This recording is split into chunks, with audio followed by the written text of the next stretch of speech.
All right. Good morning, everybody. Good morning. Good morning. Good morning. All right.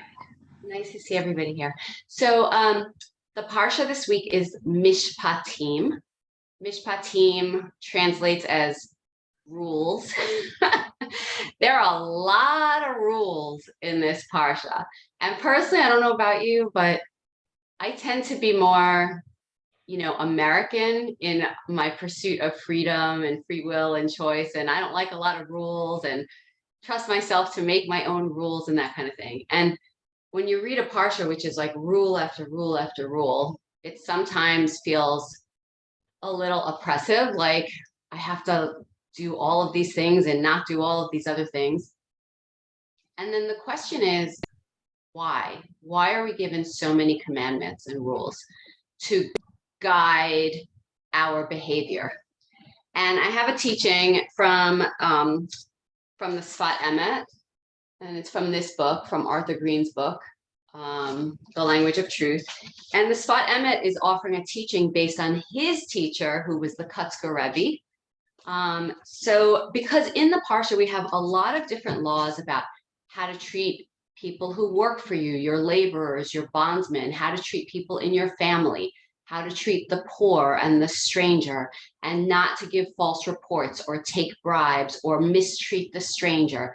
We have a lot of rules for guiding our behavior, right? And then we have a teaching that says, it says actually the Hebrew in chapter 22:30, it says, Anshe Kodesh Tehiyun li.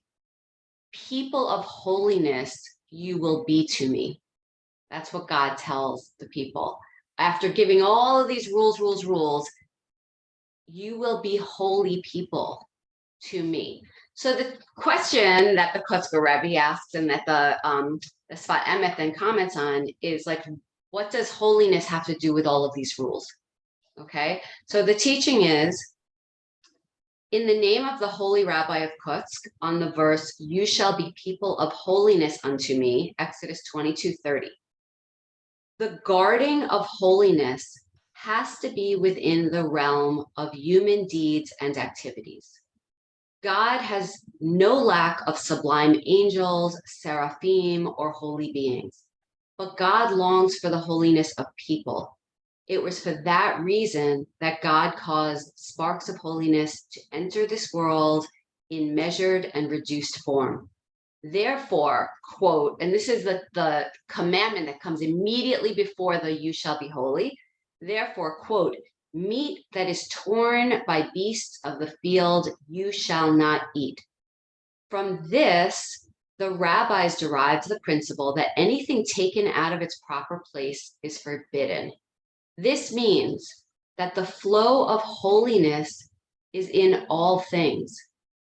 We have to guard the corporeal that it not transgress the border of holiness.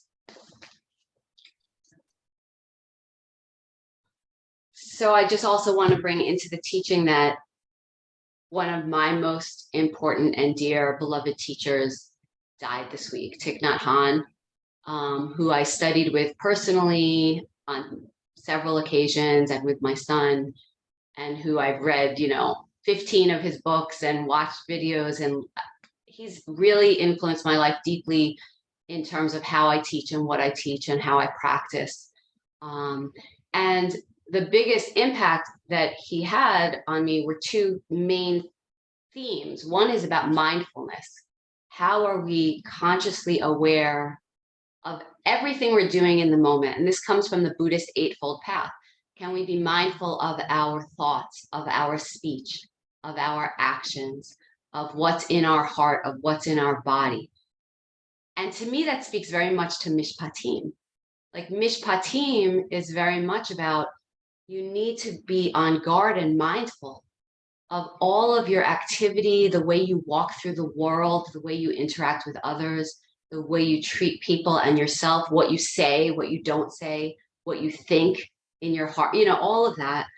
And the other thing he talks about, that he actually created this term, I don't think it ever existed before him, is this idea of interbeing.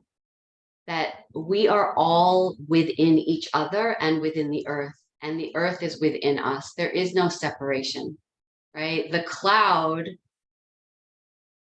rains, and that rain goes into the earth, which goes into the food which we consume. It goes into our body. It's in the tree becomes paper, and our house, and we're all interdependent. We're all inter-are, is what he taught. And I have a feeling that that's what the Kotzker Rebbe and that's what the Sfat Emet are getting at.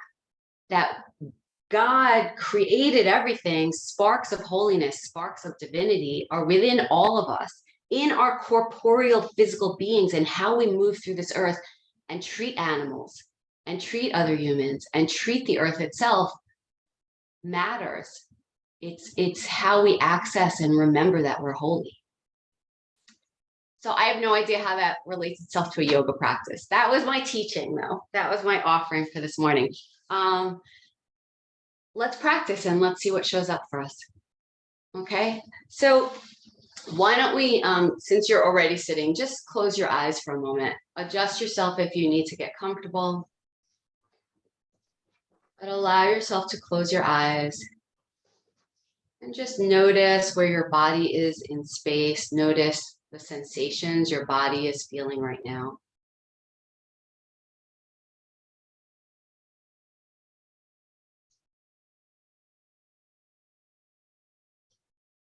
You can make slight attunements to how you're holding yourself. Maybe you need to lean back a little on your sit bones. Maybe you need to drop or elevate the chin or the shoulders. Just feel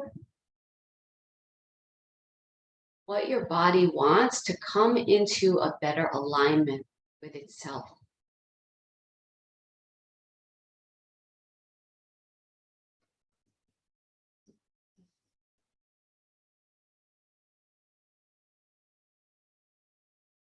Now just becoming mindful of your energy this morning. Are you tired? Are you antsy? Are you irritated, excited? Just notice, there's no judgment.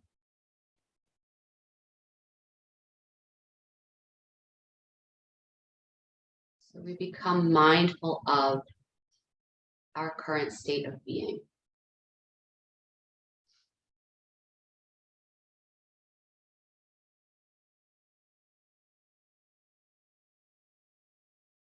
And take a moment to become mindful of your breath.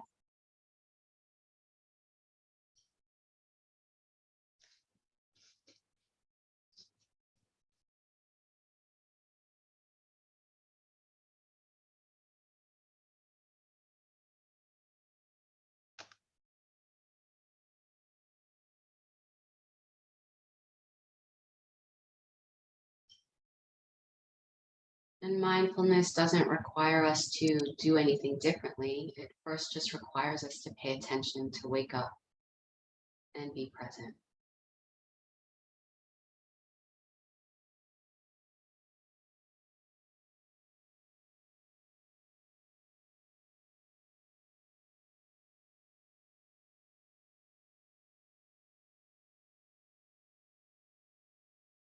And I want you to imagine that the inside of your physical form is filled with sparks of light, whatever that looks like to you, starlight, sparkles, glitter, but you're filled with sparks, and these sparks are sparks of holiness within you.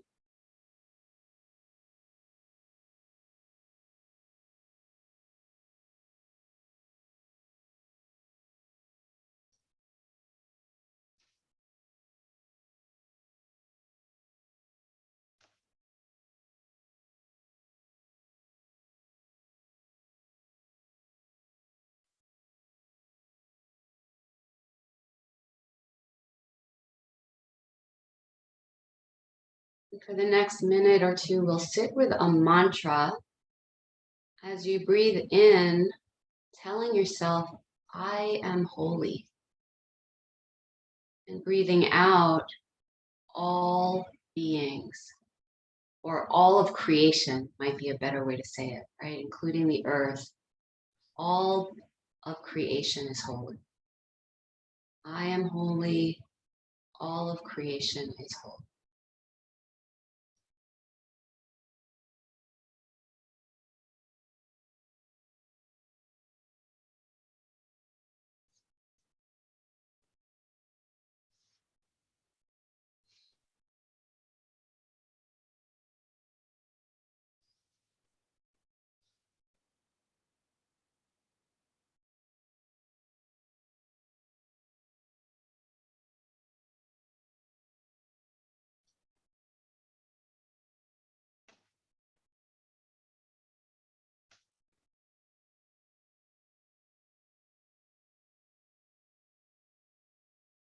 And you might, again, connect to the sparks of light within yourself on your inhale, feeling yourself to be holy and filled with light.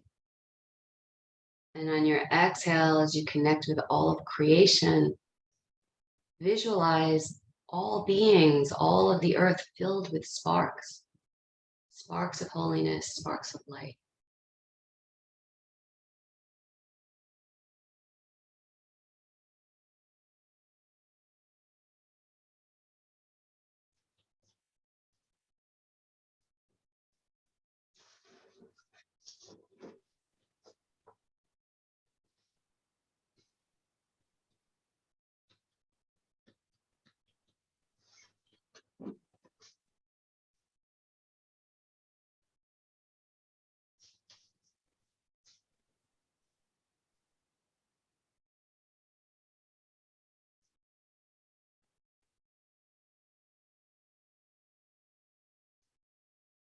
And if you'd like, you can bring your hands together at your heart center and offer any prayers or intentions you have in your heart right now for this morning's practice.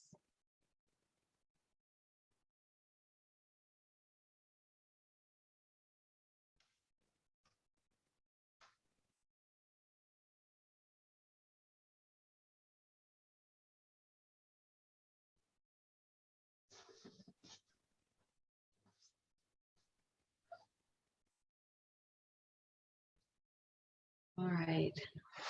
As you're ready, let's just start with a little seated stretches and side bends and twists. All right. So inhale, bring your arms up overhead. Good. As you exhale, interlace the fingers and reach them out in front of you. And you can actually round through the spine a little bit here. Just stretch through your back of your shoulders, mid back, upper back. Good. Inhale, sit yourself up tall again. Really stretch yourself upward. And then exhale, again, just arch through the back. Good. You can bring your arms up again. You'll take the right fingertips to the floor and stretch over.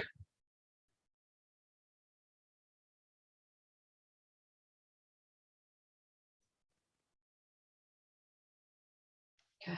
And come on back through the center and stretch all the way over to the other side, making sure, here's a rule, a mishpat, keep the opposite hip and sit bone pressing down.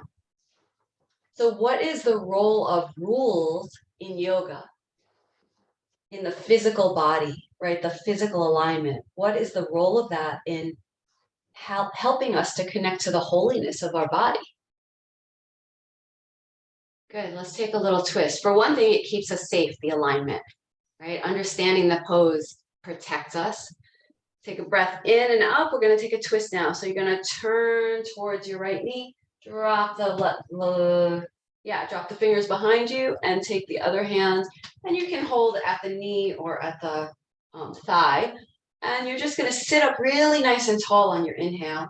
On your exhale, maybe put a little bend in your elbow and you're drawing yourself around.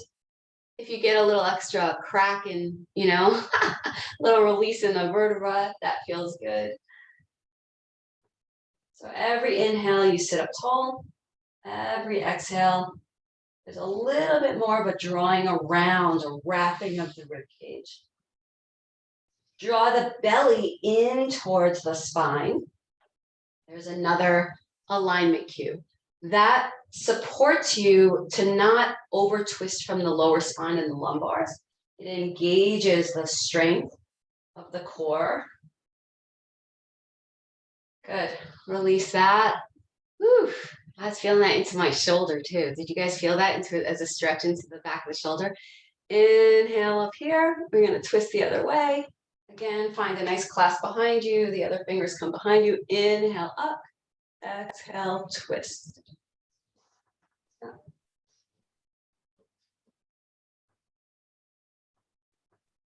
Good. I don't think I need to say this for this group, but for anybody else watching, you don't want to do deep twists if you're pregnant. So if that is applying to anybody watching this video, yeah. But otherwise, okay, draw the belly in. Yeah, soften the shoulders away from the ears. You're not guiding the twist with your neck, with your head. You're really doing it from the belly, integrating. This is working your obliques. Good. And come back through the center. Oh, let's just stretch your feet out in front of you for a moment and just point and flex through the toes. So just opening up some motion in the ankles and circle one direction, circle the other direction. Good. If you have blocks nearby, you might want to grab those. We're not going deep. First stretch of the morning, like real stretch. So sit up nice and tall here. Yeah, the blocks can actually give you a place to rest the hands. So this is just core. Let's just sit here for a moment. This is hard to do, especially if your hamstrings are tight. It's very hard to sit up tall here, right? The tendency is if we're tight or if we're not engaged, we slump over. And a lot of us sit slumped all day long. So we're much more used to this posture than this upright. Upright, you're drawing the belly in, right? There's some containment, there's some strength there. And that relates to willpower. And a lot of the rules and laws we're given require a certain kind of willpower because some of them are completely, should be obvious. Like we don't need to be told to, how to treat people. It should be obvious, but sometimes some of the rules are not as obvious, like sometimes we need to be guided towards more right action, to understand. All right, with your blocks, you're going to stretch them forward of you a little bit. You're just coming into a forward bend here. Paschimottanasana. This is never a comfortable pose. It is a good pose for January. January, I know, like it's cold and our bodies feel like they want to hibernate a little bit. This is a kind of turning inward hibernation type pose. So just if you want to close your eyes here, close your eyes. If you want to become mindful of the sensations in your physical body, in your thoughts, whatever arises, just be mindful and try to stay with it instead of pulling yourself away from it.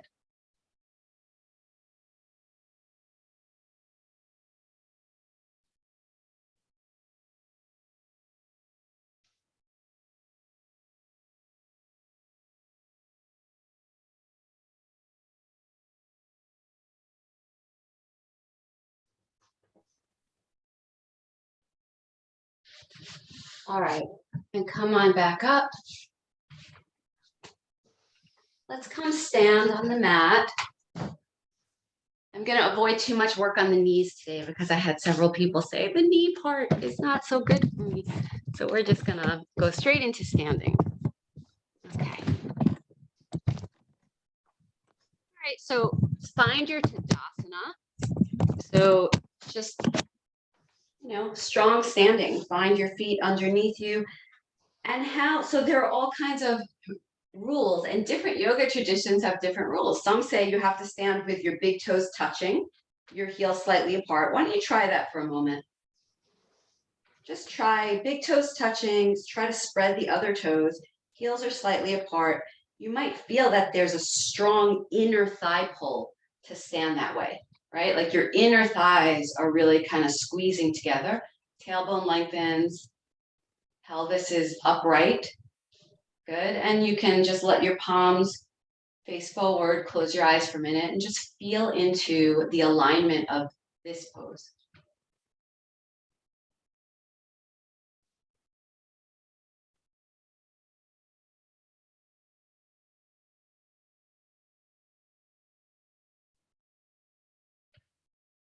Okay.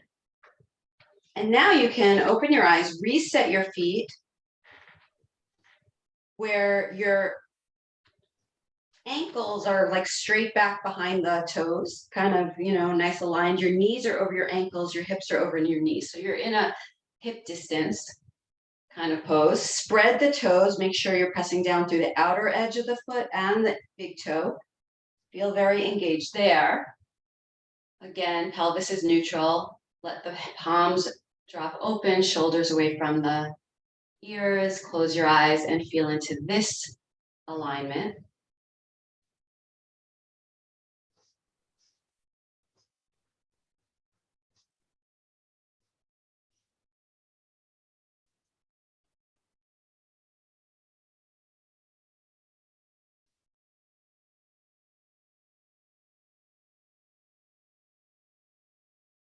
Good. And now take your feet a tiny smidgen wider and put a slight bend in the knees. Not a deep bend, just like a slight bend in the knees, like a softness. And again, feel like the pelvis is kind of neutral, but like dropping, this feeling of dropping your weight into the ground. Again, let's just shake through the arms for a moment. Soften through the arms, the shoulders, and close your eyes and just feel into this alignment.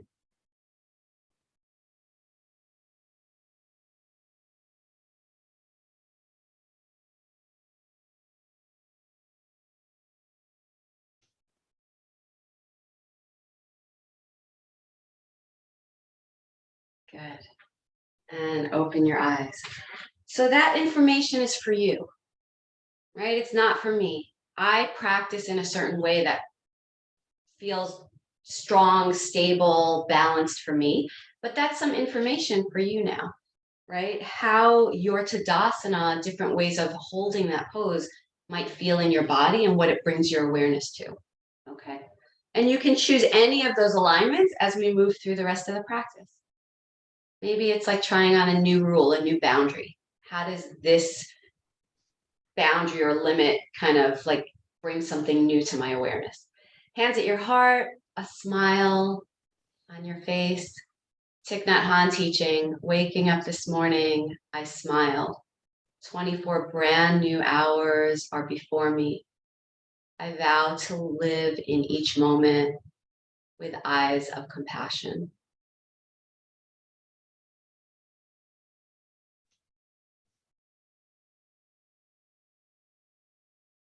Inhale, sweep your arms up overhead. As you exhale, bend the knees, float down over the legs. Chin to chest, let the back of the neck relax. You're in your first Ragdoll, forward fold. Do what feels good for you.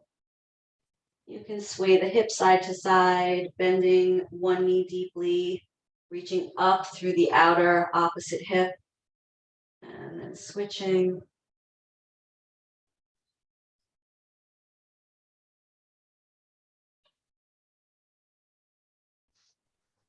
Good. Slowly rise back up as you keep the knees bent. Inhale, the arms back up to the sky. Let's do a little bit of flow through sun salutations. Exhale, fold down over the legs. Inhale, halfway up to that flat back. Squeeze the shoulder blades together. Fingertips come down to the floor. Yep. Step your right leg all the way back and lift up for your lunge.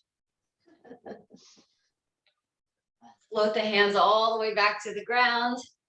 Step the front foot back to a plank.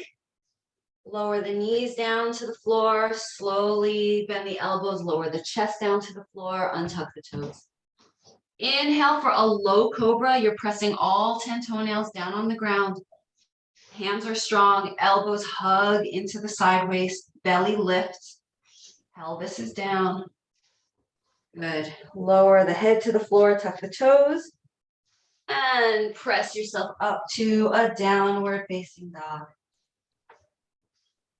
So let's play in your down dog alignment the same way we did in your Tadasana. So just feel your natural down dog, which is probably where you already went, right? This is the way your body knows and remembers down dog. Good. And now from your down dog, I want you to take your feet closer to each other. You can even bring toes to touch, or just bring them, step them a tiny bit closer than you would normally. Just feel what that does to the inner thighs, the outer thighs, the calves, how that changes the pose for you. And then step your feet a little wider and actually step them in even like 2 inches closer to your hands. So a little wider than normal and a little closer to your hands. And then push down into the floor with your hands and lift your hips up way, way high. Feel how that feels.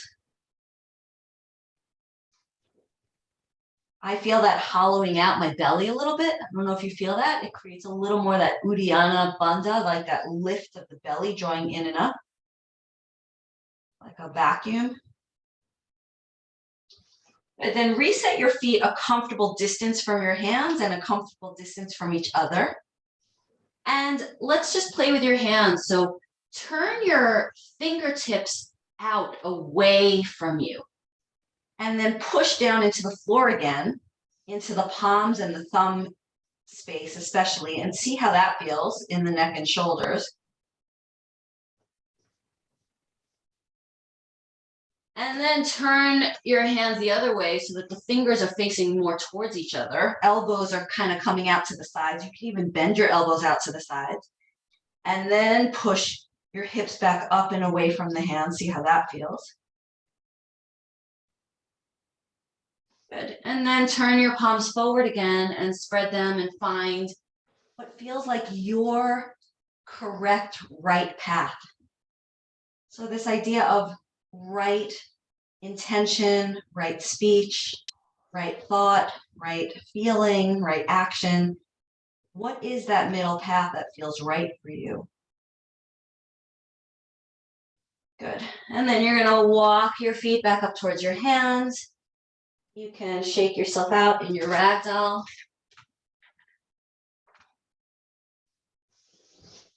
And slowly roll yourself up. Take your shoulders up and back and down a couple of times.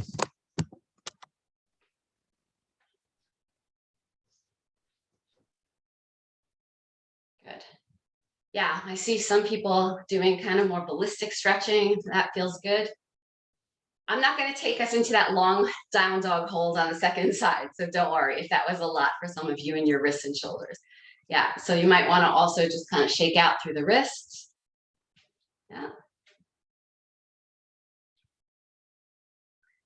Okay, inhale, press down through the feet, especially the big toes, lift and lengthen the whole front body. Yeah, and then dive out over the legs. Inhale halfway, lengthening the spine, bend the knees here, fingertips to the floor, send your left leg back behind you, come on up for a high lunge, one big breath. One exhale brings you all the way back down. Step yourself back to your plank pose. Good. If you can do a full plank down to the floor, do that. Otherwise, lower your knees first. And then slowly, slowly, slowly, slowly lowering through the elbows. You can untuck your toes when you get there. Let's do a little locust pose. So you're going to take your hands, extend your hands and down towards your ankles, palms face up to the sky. You're going to keep all 10 toenails down on the ground. Make sure you're really pressing down into the tops of the feet so much that your knees come off the ground. You can feel the pelvic bone pressing into the ground and the belly drawing in. And from here, take a breath where you roll the shoulders up and back, reaching your fingertips towards your toes. You don't have to look up. You don't have to strain your neck. You're kind of looking down an inch or two above your eyes. Good. Squeeze the shoulders together. Squeeze the shoulders back and together. Pull the belly in, fire. Good. Bring the hands down to the floor, make a little pillow for your head, and just rest your cheek. You can bend the knees and just flip-flop the heel side to side.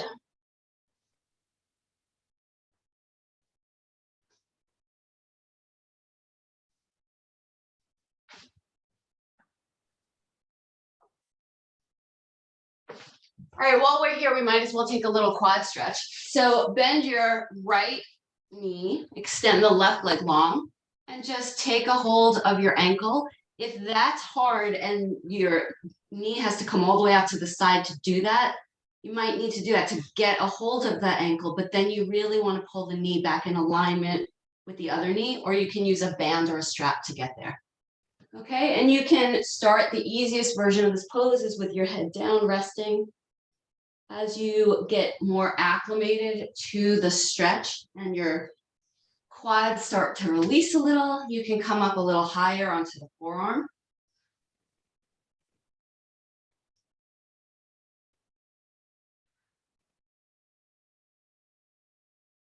If you're really feeling open and want to go a little deeper, you can lift that opposite elbow off the ground and really just come up on using the palm of the hand to push yourself away. Yeah, that's a much deeper version of the back bend. Now, any back bend where we're contracting the back body and expanding the front body, there needs to be core engagement. Your pelvic bone needs to be down. The belly needs to be drawing in very strongly towards the back of the spine. And that opposite foot, the extended leg, the toes need to be down on the floor. That's protecting the low back. So those are rules. Those are rules that are designed to help you explore the pose safely. Good. Release, make a pillow for your head. And again, just shake out side to side.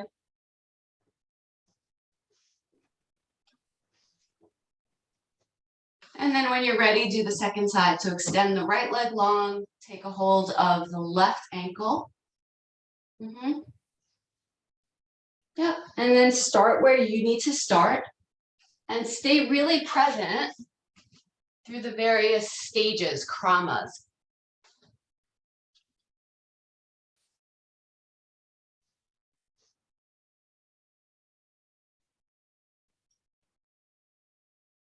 And can you remember in this moment that your body is holy? Your quad muscles are holy, your knees, all of the attachments that connect into your knees, the kneecaps, your hands and, around your ankle. It's all holy. Your low back muscles, your spine, your belly. If you wanted to come a little higher, you get that elbow and forearm down to the ground and push into that as a kind of kickstand. Yeah. And if you want to go higher than that still, you push the floor in away with the hands and lift up. Belly in and up. Very strong support from the lower back.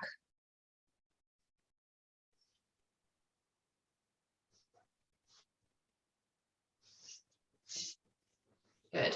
Release it out. One last time, just shake the leg side to side.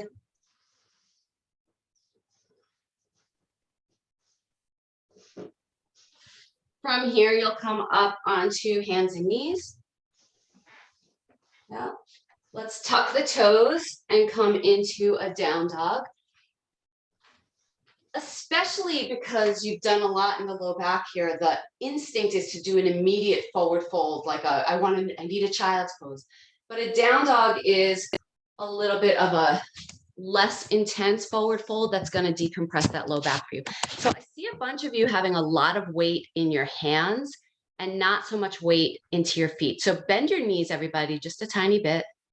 And then lift with your knees bent. Feel as if someone is pulling your hips back, away from your hands, away from your shoulders, and up towards the sky.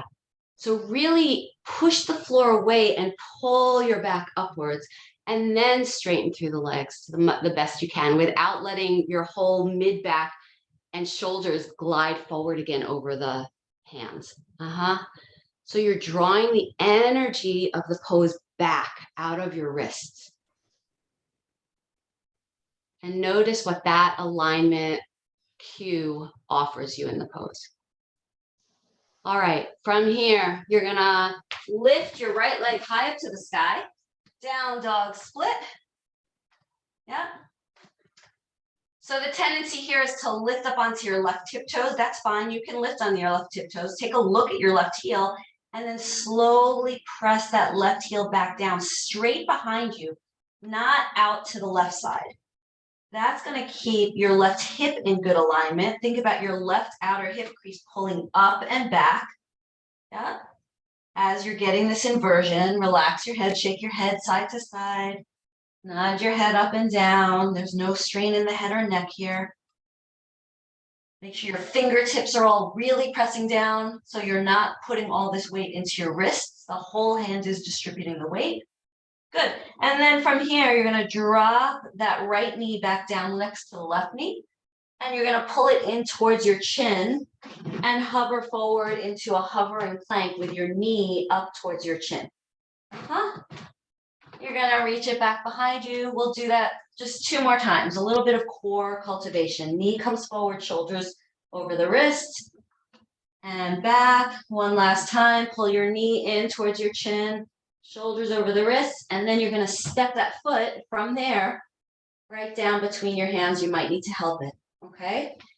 From there, you're going to turn the back foot down and come up for a warrior 1 stance. Good. So right knee forward, left leg back.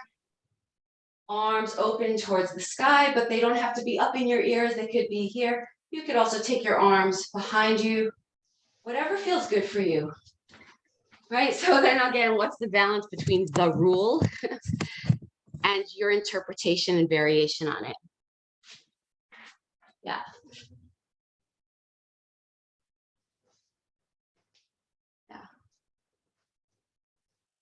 Good.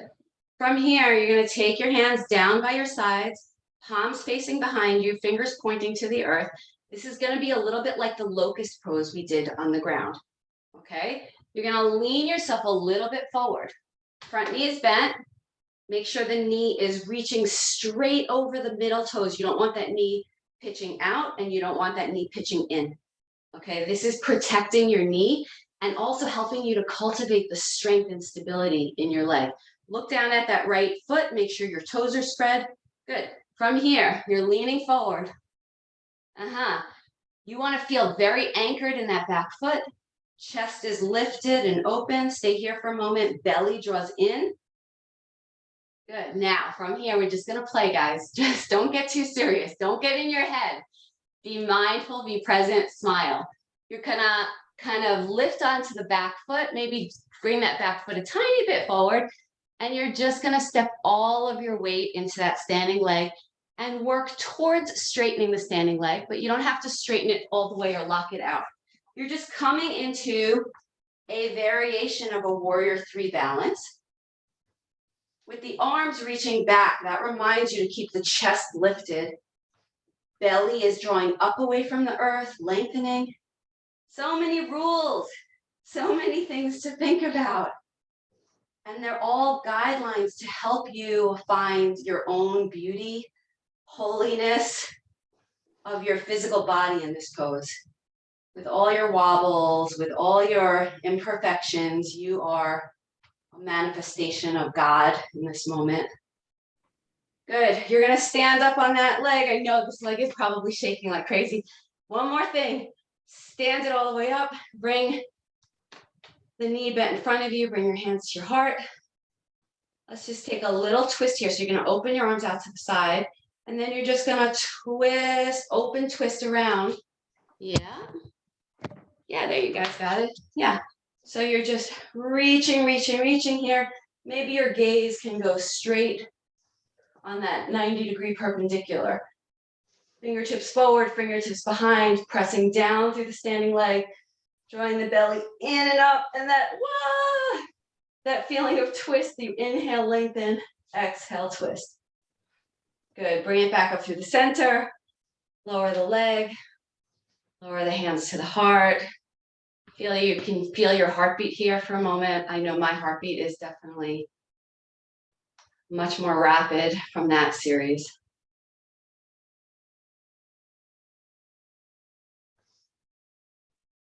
So energetically, electromagnetically, your heart is like the power source, right? Talk about sparks.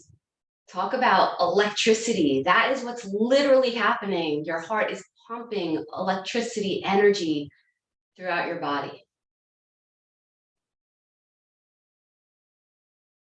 And every living thing is pulsing and vibrating.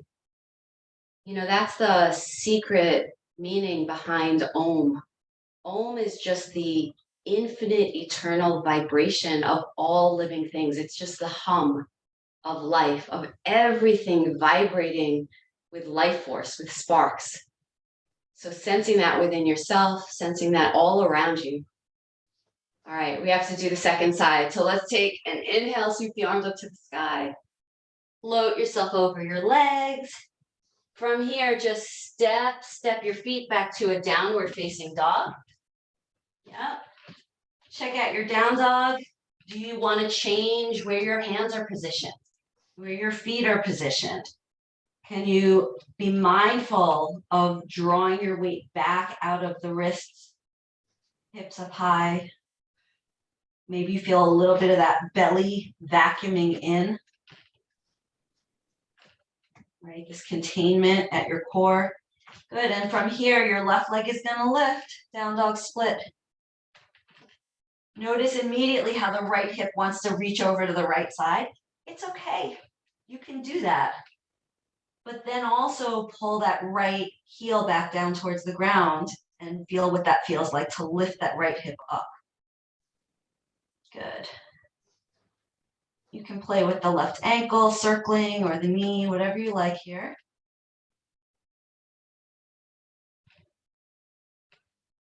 Okay, and then you're gonna draw that left knee next to the right knee, and you may need to bring your hands a tiny bit more forward, depending on your positioning, because we're moving toward that hovering plank. So the knee comes towards the chest, shoulders over wrists, and reach it back 2 more times. Try not to lock out the elbows. Once you lock out a joint, you're really not using muscular strength. You're actually just putting a lot of force into the joints, which is not so healthy.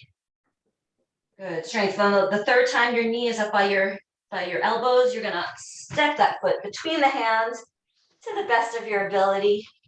Turn the right foot down, and you're gonna come up to your warrior one pose here. Yeah.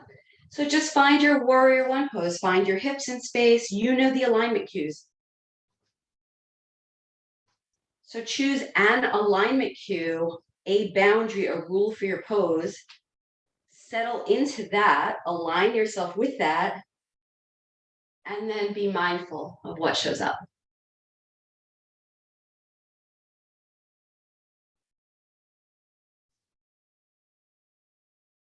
Can you find your breath in this pose as a way to come into the present moment? All right, you know where we're going. Hands drop down, palms facing behind you, fingertips open, like alive, like antenna, waiting, or like a lightning rod. Like I want the lightning to flow through me, this like divine lightning strike of revelation. And you're gonna lean forward and you're just gonna hold yourself there, belly in and up, strength in both legs.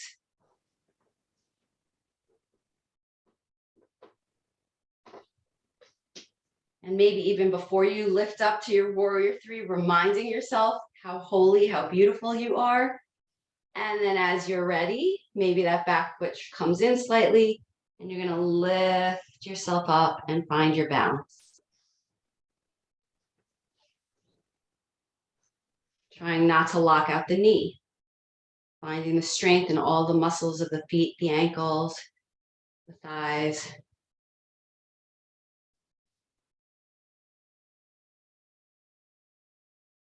Yeah, I love that you guys are giving it effort. Right effort. Right effort is a path of discipline, a path of trying, right? Trying to do your best, be your best. It's not about perfection. It's about process. Come stand all the way up. You're going to bring that right knee up with you. You're standing on the left leg now. And you can take that twist. Whee! Yeah.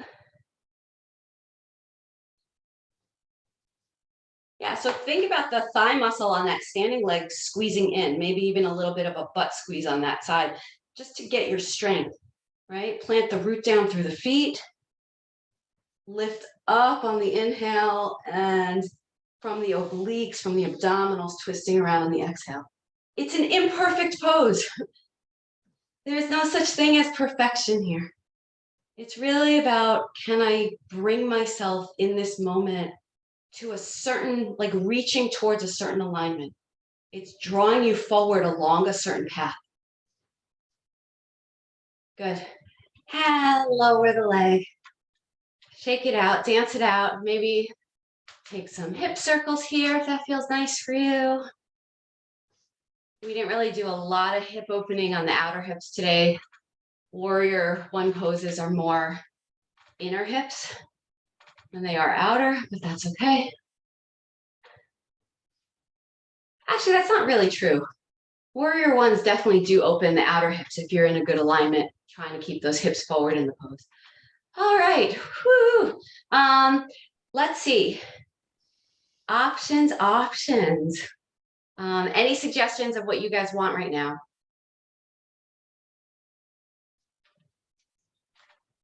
Arms? What am I seeing? I'm not sure what I'm seeing. Let's do an eagle pose. Okay.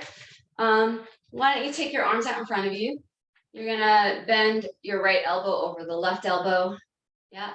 And so the hands are reaching away from each other, and now you're gonna sort of bring them, hands are reaching away, you're bringing them closer, and kind of like twisting and clasping the arms. There you go. If you can get that. If you can't, you can just stay in this and just try to get them as close as they can. Okay. From here, you're just gonna stand tall in a Tadasana. Just lift the elbows up. If you feel secure and strong, your belly is drawing in nice and strong, you can actually feel like you're lengthening and taking a little bit of a back bend here, right? And I don't mean just leaning your hips and crunching your back. I mean elevating, length. Elbows can come towards the sky if that feels good. You don't need to do that. Okay, and then stand up straight and just circle. Close your eyes if you want. Really be mindful of the sensations in your shoulders here. Circle the other direction.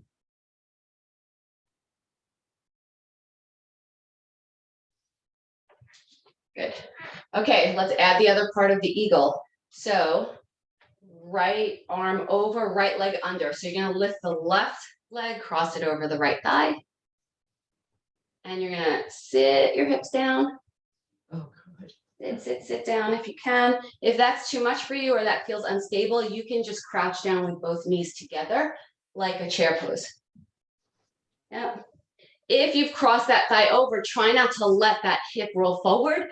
Think about drawing that hip back so both hips are pulling back behind you.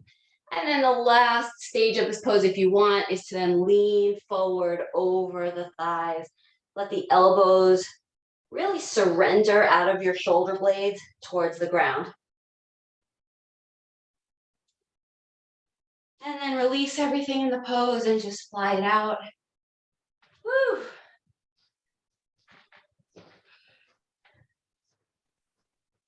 Notice if your breath rate got quickened, heart rate. Yeah. Yeah. I always like to come back and feel my heart beating because it reminds me that I am alive, that this life is a gift. Elohai neshama shenatata bi tehorahi. God, this soul that you placed within me is pure, is kadosh, is holy. the soul that is within all living beings, within the earth itself. Everything is alive and vibrant and beating. And it reminds me of my interconnection with all of life. All right, second side, eagle pose. Left arm under, right elbow over. Is that right? Yeah. Yes? No? I don't know. Yeah.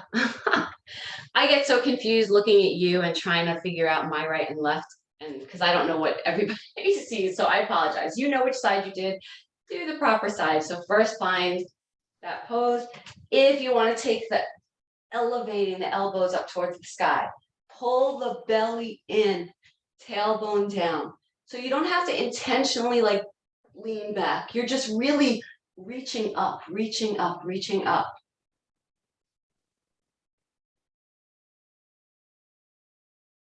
And then come back to stand and take those circles.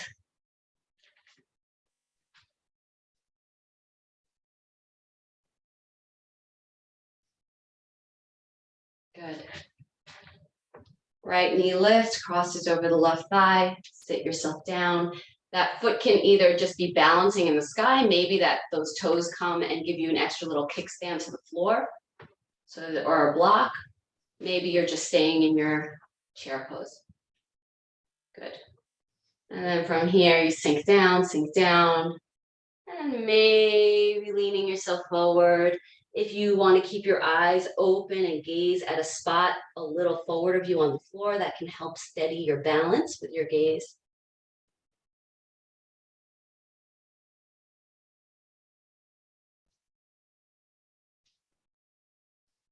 Good.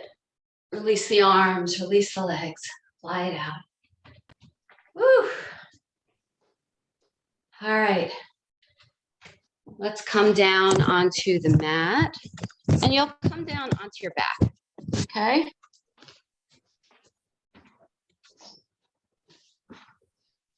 And let's just start now with the child's pose that we never took earlier in the practice. So lie on your back, hugging your knees towards your chest. Your toes can touch, right? Your knees could be as wide as you want. They could be as narrow as you want. This is basically the same exact pose as child's pose, but on the back. And feel free to rock side to side or take some circles to massage out the lower back and sacrum.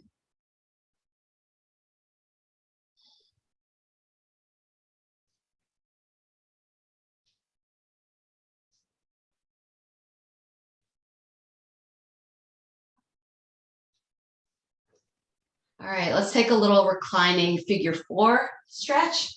So you could take your right ankle, cross it over the top of your left thigh. And that knee, depending on how tight your glutes are and this hip, your knee may be really all the way into your face. If it is, you just want to gently, really gently kind of encourage that inner thigh to open. Yeah. And then you could take a clasp behind the left thigh to draw that left thigh in closer. If it feels good for you, try this. Try actually, instead of just clasping under the thigh, maybe you bring your hands over the top of that left shin and see what that feels to draw in from the shin. Just try some new guidelines for your pose and how does that change your experience of it.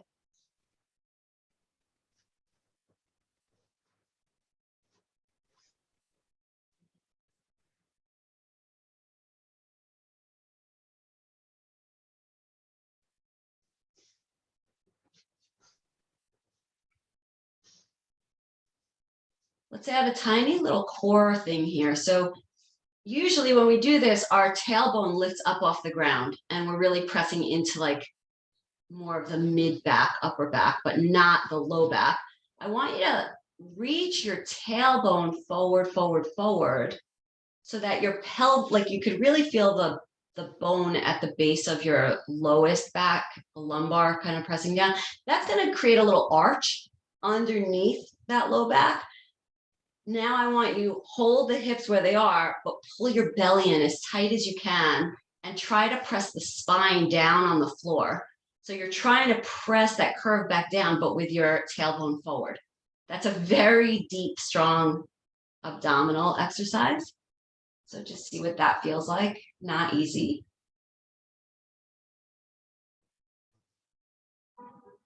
Good. And then release that. We're going to go into a twist here. So you can keep this foot over the way it is. I'll show you a few options. One way to do the twist is drop in this figure four, dropping that right foot to the floor, let the left knee and leg come down and stay there. Another option would be to slide this knee over knee as close as you could get it, and then drop both knees kind of twisted like eagle knees over to the side. That's going to be a lot deeper in the twist, okay? One is more opening the outer hip, one is a deeper twist into the low back. So just choose what is good for you in this twist. You can also completely unwind the legs and just stack one knee and thigh on top of the other, like a regular bent knee twist. And just hang out there and breathe for a moment.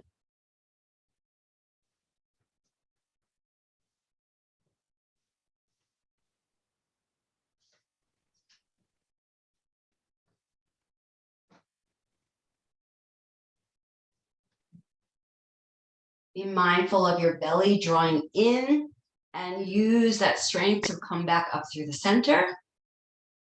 Adjust yourself so you feel even, and we're going to do that whole thing on the second side. So you're just going to cross the ankle over the thigh. Find your version of a figure four stretch here.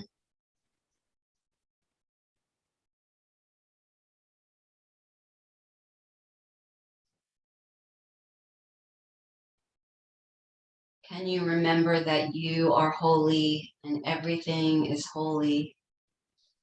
Even when you're confronted with parts of your body that feel tight, tense, they're not the way you want them to be, something hurts, there's intensity. Can you breathe and reconnect to sparks in this pose?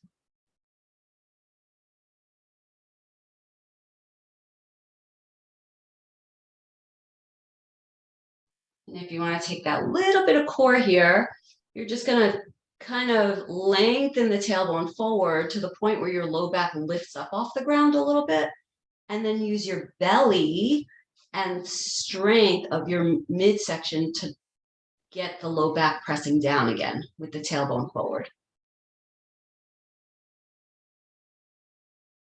Working all of the abdominals, rectus abdominis.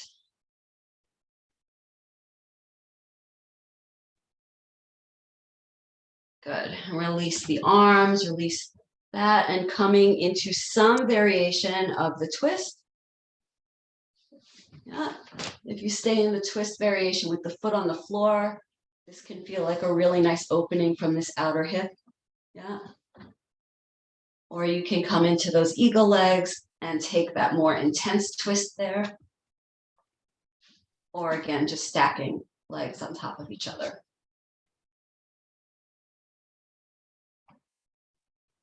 Try to soften your face, your throat, your shoulders.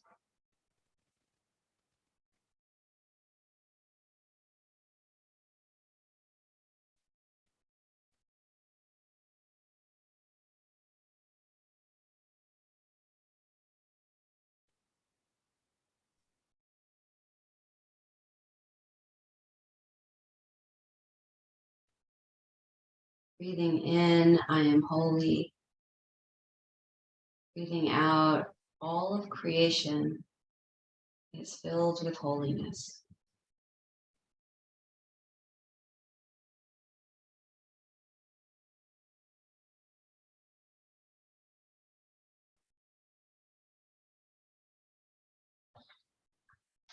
And as you're ready, unwind and come into your final resting pose for the practice.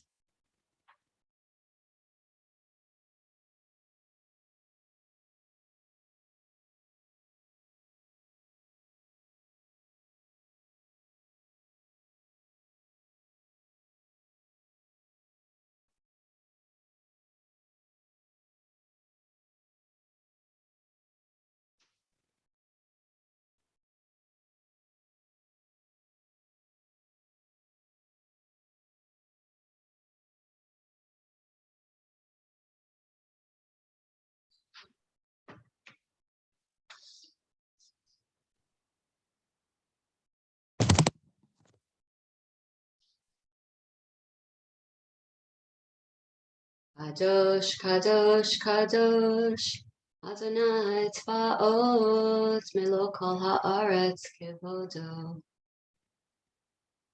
Holy, holy, holy is the Eternal One. The entire world is filled with God's holiness and glory.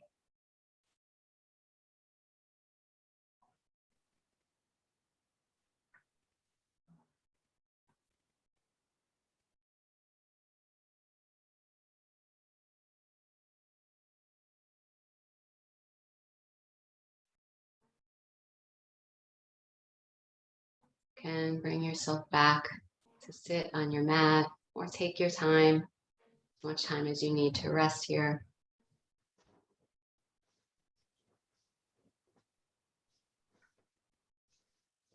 Thank you for joining me this morning. Shalom.